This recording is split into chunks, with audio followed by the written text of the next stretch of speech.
Hello everyone. Video 3 is found to cover the remaining pages of chapter 12. That is right from the last part of page 162 up to the end of the chapter, page 165. Now, here we may start with the with the dichotic listening test. Why is this test? This test is found actually to figure out the processes that are done by hands, by the right hand and the left hand. This is part one. And the second part of this experiment is to figure out the processes that are done for linguistic and linguistic speeches or signals that are received by the right ear compared to those received by the left ear. Now, before all, we need to know the definition of this experiment, as you see here.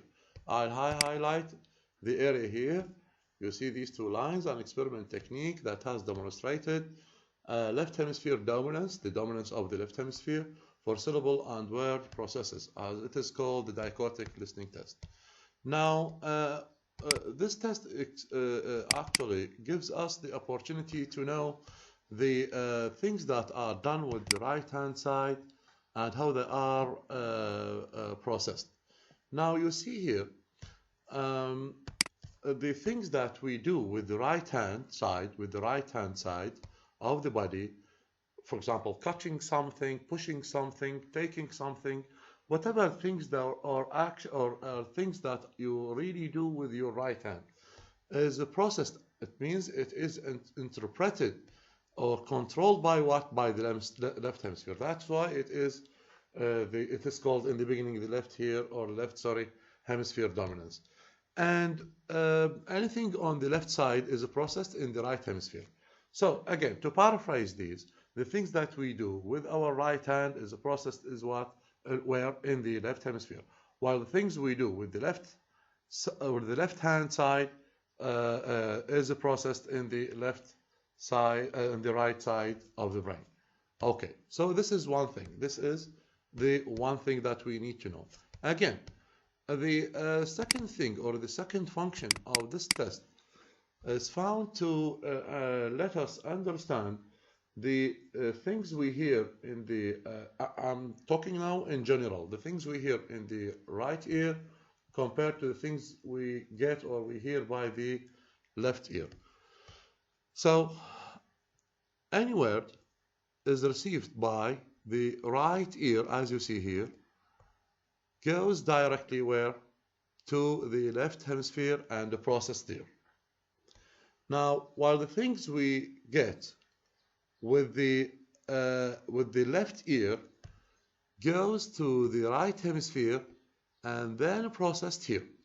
So everything is processed in the in the area that I'm pointing here in the cursor. Again, the thing we get in the right ear goes directly to the left hemisphere for processing, and the thing we received by the left ear goes to the right hemisphere, then processed in the in the left hemisphere. This is the reason the book says the dominance of the left hemisphere or the left hemisphere dominance. This is point number one. The second point that I want you to know that what is this experiment? How is this experiment processed? So you see here the highlighted lines explain actually the story of the dichotic listening test, in which a subject, it means a participant, sits with a set of earphones on and is given two different sound signals. Later I will explain what is the difference or the types of the sound signals that we receive by both ears. One through earphone, for example, through one earphone comes a syllable like ga, or the word like dog, and through the other earphone at exactly the same time comes da, or cat.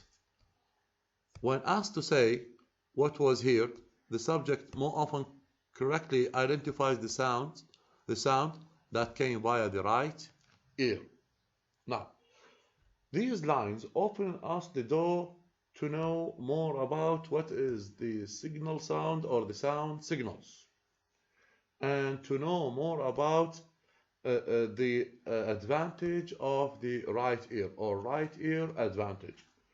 Now, to know more about this, first we need to know what is meant by the linguistic signal and the non-linguistic signal.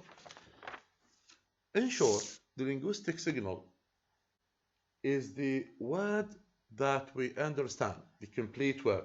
For example, the dog and cat explained in the book.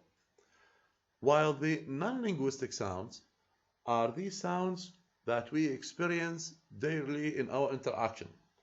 And the book also supports us with some examples like coughing, music, birds singing, and so on.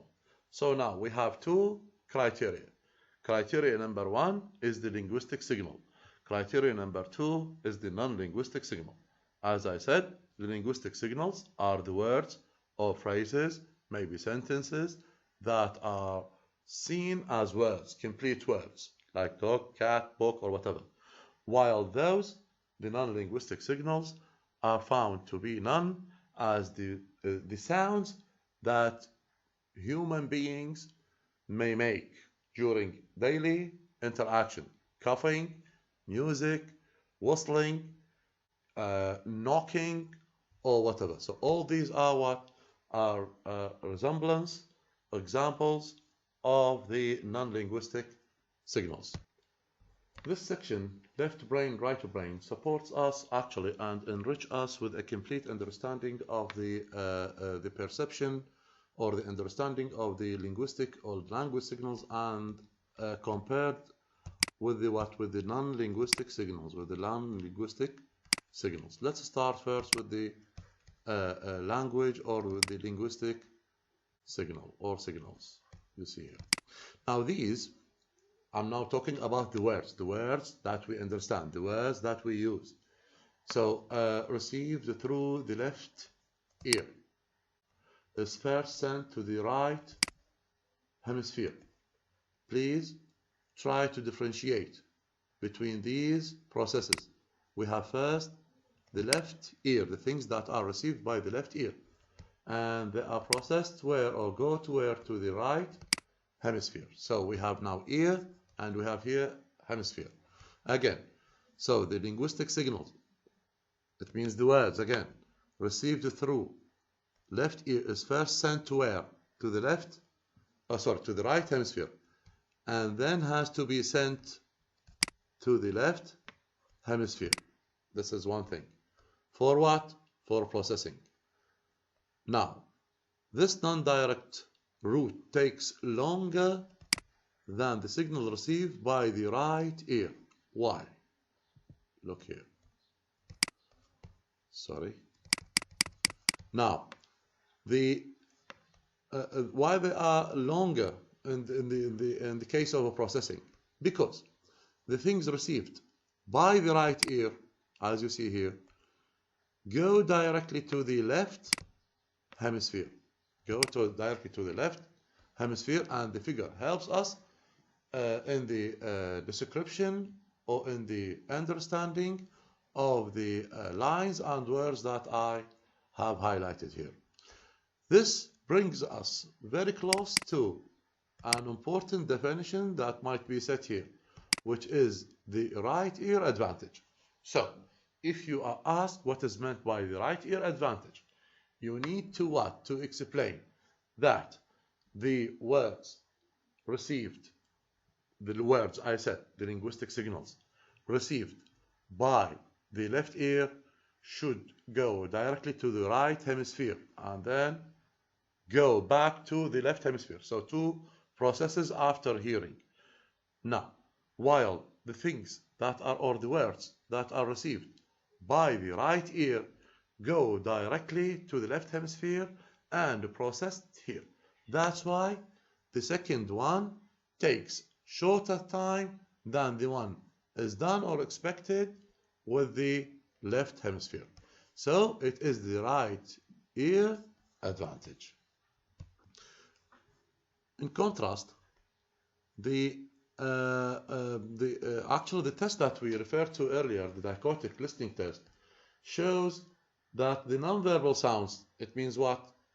The music, coughs, traffic, noises, or whatever, are recognized more often via left ear. So, which part or which ear is responsible for getting these sounds or these nonverbal sounds? It is the left ear, meaning they are processed faster via the left hemisphere. So, among the specializations of a human brain, the right hemisphere, the right hemisphere is first choice for non-language sounds, and the left hemisphere specializes in language sounds. Now, which ear is responsible for comprehending and functioning the non-linguistic and linguistic sounds? Now, with the non-linguistic sound, it is the responsibility of the left ear. Okay, so with the words or with the linguistic sounds, it is the responsibility of the left hemisphere to perceive and process the language sounds that we referred to earlier. In other words, the essential distinction seems to be between the analytic processing. Analytic processing, it means perceiving the words or perceiving the sounds, whether they are words or they are sounds that are non-linguistic, such as recognizing the smaller details of sounds, words, phrases, structures in rapid sequence, done with the left brain, okay? And holistic processing, such as identifying more general structure in language and experience, done with the right brain. So please keep memorizing these lines that I have highlighted because they are very important. With the critical period section, we need to know more about what is meant by lateralization and the critical period. With the lateralization, it means the one-sidedness, the one dominance, which is the dominance of the left hemisphere, that as we talked about in a couple of minutes. So now, what is the lateralization? It is the apparent specialization of the left hemisphere for language, which is usually described in terms of lateral dominance. Lateral dominance, it is the one-sided dominance, the dominance of the left hemisphere. This is the first thing, the first definition, sorry. So with the critical period, it means that we don't have an open-ended period of learning or acquiring the first language. No, on the contrary, during childhood there is a period when the human brain is mostly ready to receive. Now you see here, ready to receive input and learn a particular language. This is called the sensitive period. So it is not an open-ended period, as I said. It is mostly starts right from childhood up to 12, maybe 13 years old, during which the child is ready mentally to have a mature brain which can receive his or her first language. If that child misses that period of acquiring his or her first language, means that if a child does not acquire language during this period, for any of a number of reasons, for whatever reason is, then he or she will find it almost impossible to learn language later on. So now, later in the coming minutes, we are going to know more about Jenny. Who is Jenny? And it is actually here, these last two lines open us the door to know more about the Jenny, or more about Jenny, sorry. A well-documented case. We have gained some insight into what happens when the critical period passes, you see, when the critical period passes without adequate linguistic input, without people to interact with. A 13 years old girl had spent most of her life tied to a chair in a closed room. She was, let's say, located in that room alone. Why? Because her father was intolerant of any kind. He cannot stand, he hates any kind of noise, and had beaten her whenever she made a sound as a child. Uh, there had been no radio or television, so no contact at all. And Ginny's only other human contact was with her mother. But for how long? For a short period, of course, to spend more than few minutes just for feeding, with child to feed her. Ginny had spent her whole life in a state of physical, sensory, social, and emotional deprivation. She was located and she was in prison in that room alone, and her mother was allowed to, by her father of course, was allowed to contact with the daughter just for a few minutes for feeding only. Now, Ginny was unable to use language when she was first brought into care, into hospital. However, within a short period of time, she began to respond to the speech of others, to try to imitate sounds and to communicate. The problem is with her syntax, with the grammar. Remained very simple. Her grammar, applying grammar, implementing grammar in her speech was very poor. So the fact that she went on to develop some speaking ability and understand a very large number of English words proves some evidence against the notion that language cannot be acquired. So this is exactly against the critical period that we have just explained. Okay, so with the critical period, we said, or not me, of course, the book says that we have what? We have a range of period from childhood up to 12, maybe 13, puberty. After that period, language, a child might not be able to fabricate and to understand a language. So the Ginny story here provides us with an evidence against the notion that language cannot be acquired at all after the critical period. Okay? Yet her diminished capacity, limited capacity to develop grammatically complex speech does seem to support the idea that part of the left hemisphere. Now we come back to the hemispheres. The left hemisphere of the brain is open to accept a language program during childhood. Now, why left hemisphere?